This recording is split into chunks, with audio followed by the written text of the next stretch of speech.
Hello everyone, welcome to my YouTube channel. मैं हूं मोनिका सैनी। आज हम करेंगे इलस्ट्रेशन 55 को, और ये एक कॉम्प्रिहेंसिव क्वेश्चन है, तो इसको हम ध्यान से करेंगे। और देखो, कॉम्प्रिहेंसिव क्वेश्चन करने के कुछ स्टेप होते हैं जो हमें फॉलो करने पड़ते हैं, ठीक है, ताकि हमारा जो क्वेश्चन होता है वो इजीली सोल्व हो जाए। देखो कौन कौन से स्टेप हैं। फर्स्ट है फॉर्मेट। हमें सबसे पहले फॉर्मेट बनाने हैं। जो भी क्वेश्चन में बोल रखा होगा कि हमें ये अकाउंट बनाने हैं, तो उनके सबसे पहले हम फॉर्मेट बनाएंगे, ठीक है। सेकंड नंबर पे हम बैलेंस डालेंगे। जो हमें जैसे बैलेंस शीट हमें दी गई है क्वेश्चन में, तो इसके अंदर कुछ बैलेंस हमें दिए गए होते हैं। जैसे कैपिटल का बैलेंस दिया गया है, कैश का बैलेंस, बैंक बैलेंस, कुछ भी हमें दिया गया होता है, तो उसके हम बैलेंस डालेंगे, ठीक है। जो जो अकाउंट है, जैसे कैश अकाउंट में कैश का बैलेंस कैश अकाउंट में जाएगा, ठीक है, कैपिटल का कैपिटल अकाउंट में जाएगा, तो हम उनके बैलेंस डाल लेंगे। थर्ड है, नेक्स्ट स्टेप है हमारा बैलेंस शीट। हम उसके बाद क्या करेंगे, बैलेंस शीट को खाली करेंगे, ठीक है। पहले लाइबिलिटी साइड खाली करेंगे, फिर एसेट साइड खाली करेंगे। मतलब जो जो ट्रांजैक्शन दी गई होती है उनको उसी अकाउंट में हम डाल देंगे, जो जिस अकाउंट में जाएंगे ये ट्रांजैक्शन, ठीक है। नेक्स्ट है हमारी, इसके बाद हम एडजस्टमेंट पे आएंगे। फिर हमें एडजस्टमेंट करनी है, ये सारी जो जो एडजस्टमेंट दी गई होती है। और एडजस्टमेंट के बारे में याद रखना कि जितनी भी एडजस्टमेंट हमें हमारे पास होती है वो हमेशा टू प्लेसेस पे जाती है, ठीक है। हमेशा वो टू प्लेसेस पे जाएंगी ही जाएंगी, ये याद रखना हमेशा। नेक्स्ट है और लास्ट स्टेप है हमारा, सबसे लास्ट में क्या करेंगे, अकाउंट को क्लोज कर देंगे, क्योंकि हमारा सब कुछ हो जाएगा क्वेश्चन में, ठीक है। पूरा कंप्लीट क्वेश्चन हो जाएगा, तो उसके लास्ट बाद में हम क्या करेंगे, अकाउंट्स को क्लोज कर देंगे, ठीक है। अकाउंट्स को हम क्लोज कर देंगे। अब देखो क्वेश्चन को हम ध्यान से रीड करते हैं। यहाँ पे दो पार्टनर हैं, ए और बी। उनकी प्रॉफिट शेयरिंग रेशो हमें दी गई है 3:2, मीन्स 3/5 और 2/5 उनकी प्रॉफिट शेयरिंग रेशो है। हमें बैलेंस शीट दी गई है, ठीक है, क्वेश्चन में, और साथ में कुछ एडिशनल इन्फॉर्मेशन भी है।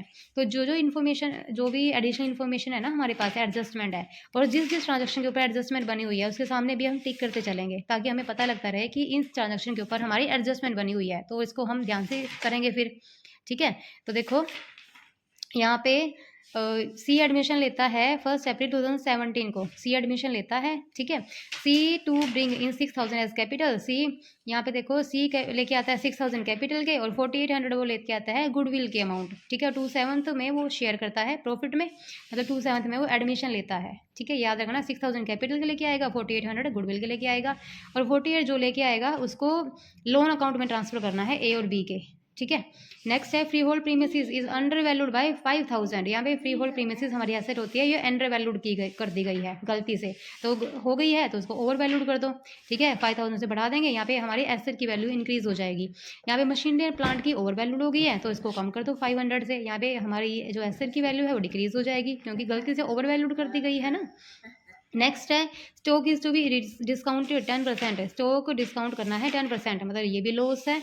और provision for doubtful debt be reduce by 1,000, ये हमारा खर्चा होता है, ठीक है, लॉस होता है हमारे लिए प्रोविजन फॉर डाउटफुल डेट्स का, ठीक है।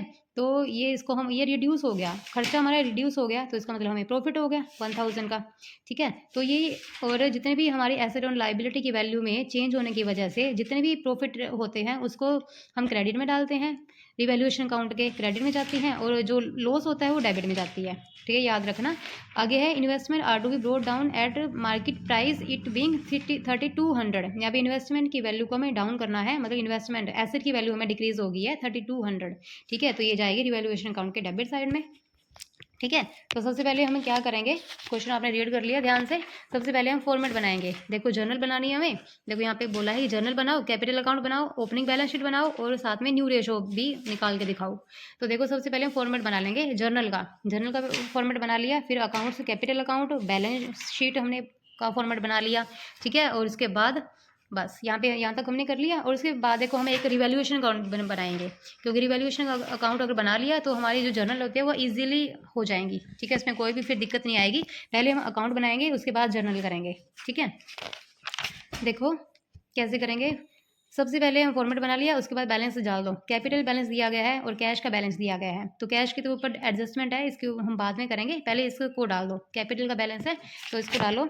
देखो कैपिटल अकाउंट में टू बैलेंस ब्रोट डाउन 24,000 9,000, इसका बैलेंस डाल दिया, ठीक है। इसके बाद देखो, और उसके साथ साथ में टिक भी करते चलेंगे, ये देखो जैसे हो गया ना, इसके ऊपर टिक कर दो। नेक्स्ट है हमारा, ये बैलेंस डाल दिया, इसके बाद हम बैलेंस शीट खाली करेंगे। देखो क्रेडिटर और बिल पेबल, पहले लाइबिलिटी साइड फिर एसेट साइड खाली करेंगे।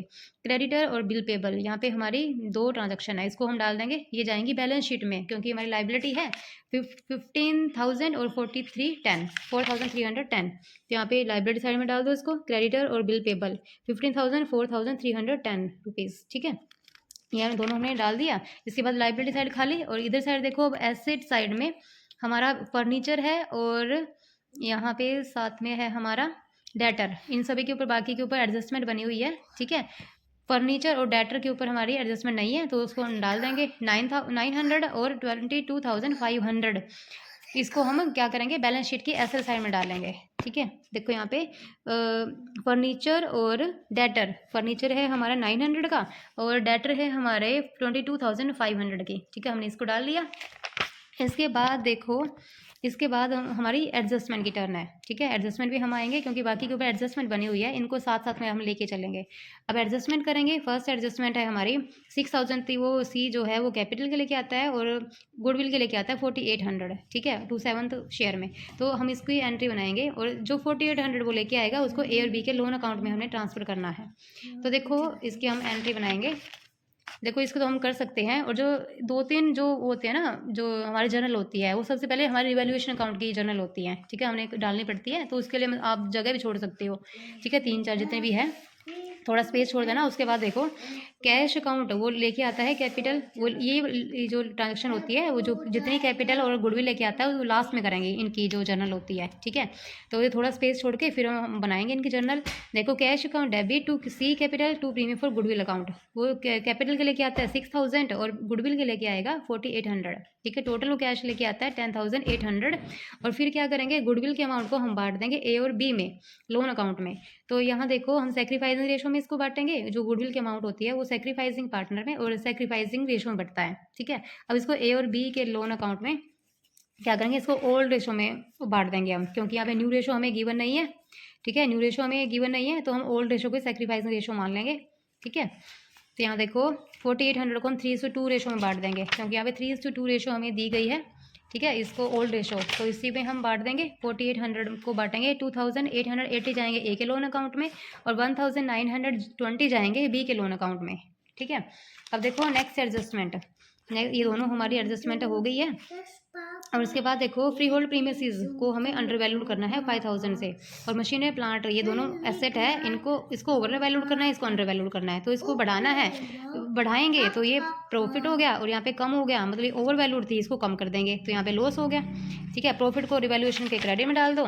देखो प्रॉफिट है तो बाय फ्री होल्ड प्रीमियसिस, इसको डाल देंगे क्रेडिट में 5,000, और जो लॉस है, ये लॉस है तो डेबिट में आएगा टू मशीनरी अकाउंट 500 का, ठीक है। और साथ में दूसरे प्लेसेस पे जाएगा बैलेंस शीट में।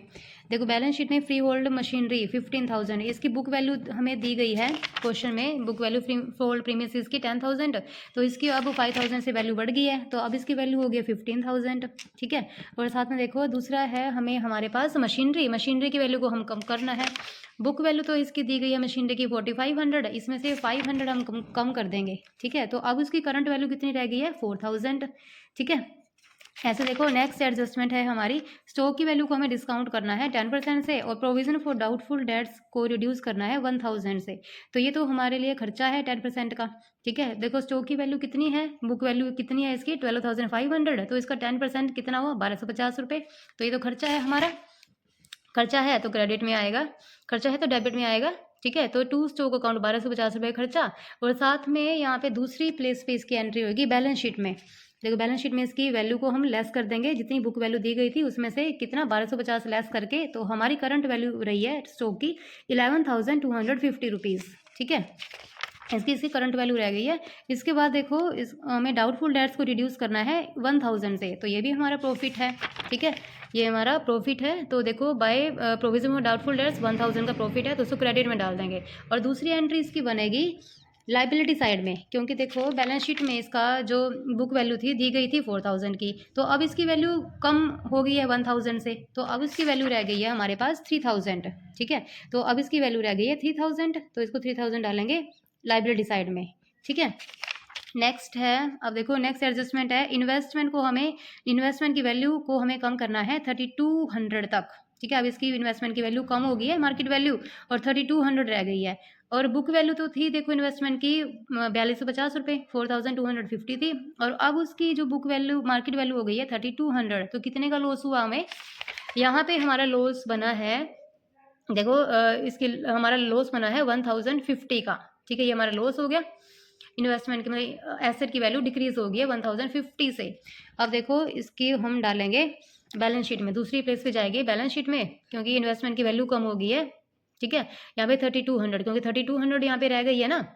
ठीक है, 3200 इसकी वैल्यू हमें रखनी है, क्योंकि यहाँ तक ही इसकी मतलब अब उसकी मार्केट वैल्यू थी। ठीक है, तो हमारे 3200 इन्वेस्टमेंट में जाएंगे बैलेंस शीट में। अब देखो नेक्स्ट, यहाँ तक हमने कर लिया। इसके बाद देखो, इसके बाद हम करेंगे, क्योंकि हमारी देखो बैलेंस शीट भी होगी, हमारी एडजस्टमेंट भी होगी, तो इसके बाद हम अकाउंट्स को क्लोज करेंगे। तो सबसे पहले हमें क्लोज करना है रिवैल्यूएशन अकाउंट। देखो इसको क्लोज करेंगे, 6000 तो क्रेडिट साइड में हमारे बने हैं। ठीक है, तो यहाँ पे हमारा बैलेंस बना है, बैलेंस बचा है 3200, क्योंकि 6000 में से 512, 1250 और 1050 को, इन तीनों को लेस करेंगे तो हमारा बैलेंस बचा है 3200। तो रिवैल्यूएशन अकाउंट का जो बैलेंस बचता है उसको ओल्ड पार्टनर में ओल्ड रेशो में हम डिस्ट्रीब्यूट करते हैं। ठीक है, तो 3200 को हम बांटेंगे ए और बी में ओल्ड रेशो में, मतलब ओल्ड रेशो है हमारी 3:2। ठीक है, इसमें बांटेंगे तो 1920 जाएंगे ए की कैपिटल में और 1280 जाएंगे बी की कैपिटल में। ठीक है, तो देखो डाल लो इसको ए और बी की कैपिटल में। By revaluation account, by revaluation account 1920 A की कैपिटल में, 1280 बी की कैपिटल में। ठीक है, और साथ में देखो यहाँ पे कैश अकाउंट, तो ये तो हमने क्लोज कर दिया रिवैल्यूएशन अकाउंट। इसके बाद देखो इसको टोटल कर देंगे 6000 और यहाँ पे देखो, यहाँ पे कैश, क्योंकि वो कैश में लेके आया था ना, यहाँ पे हमने एंट्री की थी सी कैपिटल अकाउंट। ठीक है, कैपिटल के लेके आया था 6000, तो यहाँ पे सी की कैपिटल इंक्रीज हो जाएगी 6000 से, तो ये भी हमने कर लिया बाय कैश अकाउंट 6000 से। ठीक है, तो अब इसको हम बैलेंस करेंगे। 6000 सी की कैपिटल है, बी की कैपिटल है 10280 और ए की कैपिटल है 25920। ठीक है, तो उसको हम, ये हमारा बैलेंस निकल गया, क्योंकि डेबिट में हमारे पास कुछ नहीं था, तो ये हमारा बैलेंस निकला है। ठीक है, तो हम कैपिटल अकाउंट को भी क्लोज कर देंगे। हमने इसको क्लोज कर दिया, सी और बी और ए को, सबको बैलेंस निकालने के बाद हमने इसको भी क्लोज कर दिया और रिवैल्यूएशन अकाउंट को भी क्लोज कर दिया। ठीक है, इसके बाद जो ये बैलेंस बचता है इसको हम बैलेंस शीट में जाएंगे, लेके जाएंगे। तो सबसे पहले हम रिवैल्यूएशन अकाउंट क्लोज किया, उसके बाद कैपिटल अकाउंट क्लोज करेंगे, उसके बाद बैलेंस शीट, क्योंकि ये जो बैलेंस निकलता है ये कैपिटल अकाउंट में जाता है हमारा। ठीक है, तो इसको हम डालेंगे कैपिटल अकाउंट में। देखो ए बी और सी, ए और बी दो पार्टनर है। ठीक है, यहाँ पे देखो जाएंगे 25,920, 10,280 तीन पार्टनर है ये, और 6,000 सी के। ठीक है, तीनों पार्टनर सी कैपिटल को हमने डाल लिया बैलेंस शीट में। और इस साथ में देखो हम ये लोन अकाउंट में जो हमने ट्रांसफ़र किया था, तो ये लाइबिलिटी हो गया, होती है ना, ये लोन अकाउंट में हमने इसके प्रीमियम के अमाउंट को ट्रांसफ़र किया था दोनों पार्टनर्स की, तो ये लाइबिलिटी होती है, तो ये भी आता है लाइबिलिटी साइड में। तो लोन अकाउंट को डालेंगे ए और बी के। देखो एक ही अकाउंट में गए थे, एक लोन अकाउंट में गए थे 2880 और बी के लोन अकाउंट में थे 1920। ठीक है, तो इसको भी हमने डाल लिया। देखो क्रेडिट में साइड भी, अब देखो हमारे सारी ट्रांजेक्शन हो चुकी हैं, ये भी हो गया हमारा, ये वाला भी हो गया। अब इसको क्लोज कर देंगे बैलेंस शीट को भी। ठीक है, 69,310 हमारे ऐसे साइड में का बैलेंस है टोटल, और यहाँ भी 69,310, ये हमारा इक्वल आना चाहिए। ठीक है, इससे पता लगता है कि हमने क्वेश्चन ठीक किया है, जब इनका बैलेंस इक्वल मैच कर जाता है। ठीक है, तो ये इसके बाद हम क्या करेंगे, जर्नल बनाएंगे। ठीक है, ये सारे अकाउंट हमने क्लोज कर दिए, अब जर्नल कर लो। देखो जो जर्नल की हमने ये नीचे वाली एंट्री तो कर ली थी, समझ ली थी। इसके बाद देखो रिवैल्यूएशन अकाउंट के बारे में मैंने बताया था कि रिवैल्यूएशन अकाउंट में जो डेबिट की है तो उसको डेबिट साइड में कर दो, जो क्रेडिट की है वो क्रेडिट में डाल दो। तो देखो जो डेबिट में है, क्रेडिट में हमारी रिवैल्यूएशन अकाउंट क्रेडिट में दो एंट्री हैं, फ्री होल्ड प्रीमिसेस की और प्रोविजन फॉर डाउटफुल डेट्स की। देखो यहाँ पे क्रेडिट साइड में फ्री होल्ड प्रीमिसेस और प्रोविजन फॉर डाउटफुल डेट्स, ये दोनों एंट्री जाएंगे क्रेडिट साइड में। तो बना लो freehold premises, provision for doubtful debts account debit to revaluation account 5,000, 1,000, 6,000। ठीक है, ऐसे देखो। अब देखो डेबिट में क्या है, मशीनरी, स्टॉक, इन्वेस्टमेंट, ये तीन है एंट्री, तो यहाँ पे जाएंगे डेबिट में revaluation account debit to machinery account and plant account, to stock account, to investment account. ठीक है, तो हमने इसको डाल लिया सारे जो बैलेंसेस होते हैं। इसके बाद जो रिवैल्यूएशन अकाउंट का बैलेंस आता है उसको हम ओल्ड रेशो में ओल्ड पार्टनर में इसको बांट देंगे। Revaluation account debit to A capital account to B capital account. ठीक है, 3200 का बैलेंस है, इसको हम बांट देंगे 1920 ए के कैपिटल में, 1280 बी की कैपिटल में, इसको डाल देंगे। ठीक है, इसे हम इसको जर्नल बनाते हैं। और देखो क्वेश्चन में हमें न्यू रेशो भी निकालनी है। तो न्यू रेशो देखो यहाँ पे जो न्यू पार्टनर सी है वो 2/7 में एडमिशन लेता है पार्टनरशिप में, ठीक है। और हमने देखो हमारा तो ये 2/7 में एडमिशन लेता है, लेकिन यहाँ पे हमारे पास कंप्लीट इन्फॉर्मेशन नहीं है इसके बारे में कि कितना कितना शेयर वो लेता है ए पे से, कितना लेता है वो बी पे से। तो इस केस में हम क्या करते हैं, टोटल जो शेयर होता है उसको 1 मान लेते हैं, टोटल प्रॉफिट को 1 मान लेंगे, 1 में से इसको लेस करेंगे तो 5/7 बचा हमारा, इसका शेयर लेस कर देंगे 5/7। तो 5/7 को ए और बी अपनी रेशो में ले लेंगे, ठीक है। ए और बी की रेशो थी 3:2, ठीक है। इसमें ले लेंगे वो 5/7 का 3/5 पार्ट ले लेगा ए, तो ए की न्यू रेशो बन गया 3/7। और ऐसे ही बी का देखो 5/7 जो रिमेनिंग पार्ट होता है उसका 2/5 हिस्सा ले लेगा बी, तो यहाँ पे 2/7 बी का शेयर बन गया, ठीक है। तो न्यू रेशो बनी यहाँ पे 3:2:2, क्योंकि सी तो 2/7 पार्ट में ही आया था, तो 3:2:2 यहाँ पे न्यू रेशो बनी है तीनों पार्टनर्स की, ठीक है।